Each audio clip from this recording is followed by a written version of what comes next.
பூக்களே சற்று ஓய்வெடுங்கள், அவள் வந்து விட்டாள், அவள் வந்து விட்டாள்.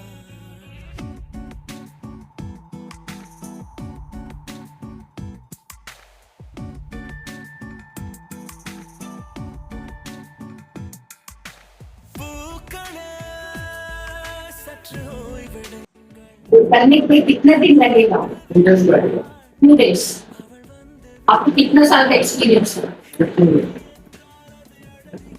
எங்க கஸ்டமருடைய ஒரு ஆரி பிளவுஸ் ஆர்டர். இதுல பாருங்க, இதுல ஃபுல்லா வந்து கோல்டு பீட்ஸ் வச்சு ரெட் கிரீன் மேட்ச் பண்ணி பட்டு பிளவுஸ்ல ஸ்டோன்ஸ்லாம் வச்சு மேட்ச் பண்ணி டிஃப்ரெண்டா நம்ம கான்ட்ராஸ்ட் கொடுக்கணும் அப்படின்னு பண்ணியிருக்கோம். 2 daysல இருக்குது.